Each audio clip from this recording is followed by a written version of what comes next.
Usiwahi fanya hii makosa. Ukiwa under arrest, utaosea jela. Ya kwanza, police officer akikuja akakwambia uko under arrest, be calm, relax na umuulize, officer, what is my offense? Nimekosea nini?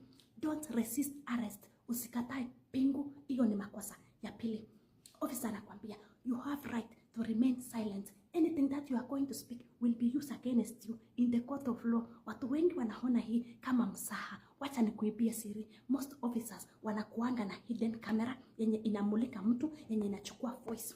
So, usianze kuropoka kiholela holela, unamwambia officer, you don't know my sister. My sister ni lawyer. Wewe ni kama tu insti. Kazi yako itaisha wewe.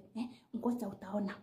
You are threatening police officer. Let me tell you, the moment unafikishwa pale police station, huyo sister yako mwenye ulisema ni lawyer ataitwa. The moment anaitwa, itamcost.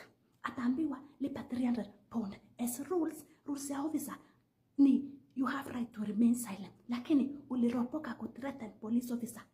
Sawa. Kitu ya tatu. The moment ushafikishwa uko police station, unapelekwa mahali inaitwa interrogation room. Uko unaenda kuulizwa maswali.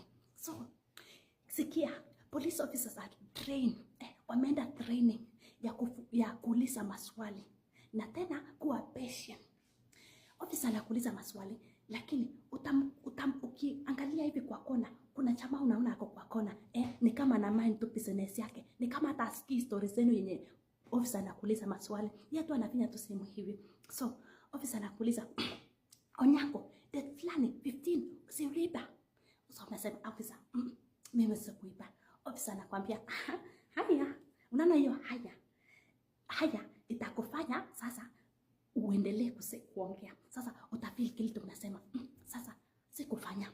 Officer anakuambia, unajua nini? Onyango, usiposema ukweli, usiposema ulifanya, hii kesi yako itaendelea hadi kwa kotini. Utapelekwa mbele. Kijana, utapikishwa kwa mbele. So, unasema, kuliko nipelekwa mbele. Ukakumbuka sasa shamba ya kwenu. Ukakumbuka sasa kari yako yenye ulikuwa nayo. Kari yangu sitakubali hii kesi iendelee kwa kotini. Juu ikifika kotini, wallahi nitalipa pengine 500k pound. So, wacha tu niadmit nilifanya, hata kama sikufanya. Sikia, ujue hakuna police officer anakuja kukuarrest akiwa hana information kukuhusu, akiwa hajui wewe ni suspect. Umewahi ona officer aki-arrest ukiolela? No. Ana arrest akiwa na full information. Sawa. So, hapa unasema, officer, chukua hii 5k. Please. Sasa una bribe police officer. Juu, unataka kupali ulipa, hata kama haukuiba. Chukua hii 5k. Aki, please, hii kesi isiendelee mbele. Chukua.